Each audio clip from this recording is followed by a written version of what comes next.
Sir, ಈಗ BJP ಅವರು ನಿಮ್ಮ ವಿರುದ್ಧ ಪೋಸ್ಟರ್ ಚಳವಳಿ ಮಾಡ್ತಾ ಇದ್ದಾರೆ. ನಾನು ನಿನ್ನೆನೇ ಹೇಳಿದ್ದೀನಲ್ಲ, ಪೋಸ್ಟರ್ ಚಳುವಳಿಯನ್ನು ಮಾಡ್ಕೊಳ್ಳಿ, ಎಷ್ಟಾದರೂ ಚೀರಾಡ್ಕೊಳ್ಳಿ, ಬಟ್ಟೆ ಹಾಕ್ಕೊಳ್ಳಿ, ಏನಾದರೂ ಮಾಡಲಿ, ಆದರೆ ದಾಖಲೆಗಳನ್ನು ಮುಂದಿಟ್ಕೊಂಡು ಮಾತಾಡಲಿ ಅಂತ ಅಷ್ಟೇ ತಾನೇ ಹೇಳ್ತಾ ಇರೋದು ನಾವು. ಅವ್ರು ಎಲ್ಲಿದ್ದು ಈಗ 3-4 ದಿನದಿಂದ ಬರೇ ಇದೇ ನಡೆಸಿದ್ದಾರೆ. ಏನಾದರೂ ಸಾಕ್ಷಿ ಇದೆಯಾ ಅವ್ರ ಹತ್ರ? ಈಗ ನಾವು ಪದೇ ಪದೇ ಅದೇ ಕೇಳ್ತಾ ಇರೋದು. ಏನಾದರೂ ಲಾಜಿಕ್ಕಾಗಿ ಮಾತಾಡಿದ್ರೆ ನಾವು ಉತ್ತರ ಕೊಡ್ಬೋದು.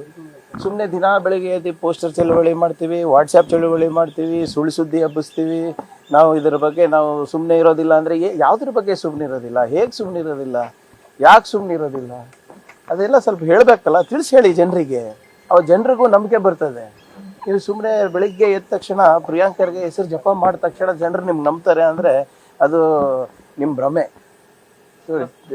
ಹೇಳಿ. ಸೈದ್ಧಾಂತಿಕವಾಗಿ ಬಿಜೆಪಿಗೆ ವಾಗ್ದಾಳಿ ಮಾಡ್ತಿರೋ ಕಾರ್ಯಕ್ರಮ. ಹೌದು, ಅವ್ರ ಸಿದ್ಧಾಂತ ನನ್ನ ಸಿದ್ಧಾಂತ ಬೇರೆದಿದೆ. ನಾವು ಬುದ್ಧ, ಬಸವ, ಅಂಬೇಡ್ಕರ್ ಮತ್ತು ಸಂವಿಧಾನದಲ್ಲಿ ನಂಬುವ ಸಿದ್ಧಾಂತ ನಮ್ಮದಾಗಿದೆ. ಅವ್ರದ್ದು RSS ಮನುಸ್ಮೃತಿ ಸಿದ್ಧಾಂತ ಅವ್ರದ್ದಾಗಿದೆ. ಅದಕ್ಕೆ ನಾನು ವಿರುದ್ಧವಾಗಿದ್ದೇನೆ.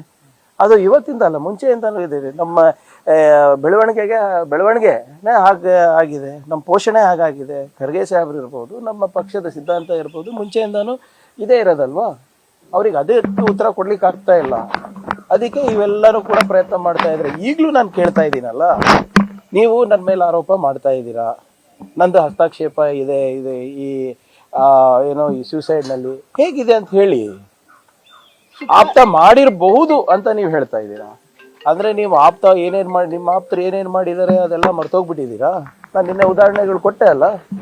ಅಶೋಕ್ ಸಾಹೇಬ್ರ ಅವಾಗ ಒಂದು ಡ್ರಗ್ಸ್ ಇದರಲ್ಲಿ ಒಂದು ನಟಿ ಸಿಕ್ಕಾಕೊಂಡಾಗ ಏನಾಯಿತು, ಯಡಿಯೂರಪ್ಪ ಅವರು ಏನು ಮಾಡಿದ್ರು, ವಿಜೇಂದ್ರ ಅವ್ರ ಆಪ್ತರು ಏನು ಮಾಡಿದ್ರು, ಸೈಲೆಂಟ್ ಸುನಿಲ್, ನಿಮ್ಮ ಸ್ಯಾಂಟ್ರೋ ರವಿ, ಇವೆಲ್ಲ ಮರ್ತೋಗ್ಬಿಟ್ಟಿದ್ದಾರಾ?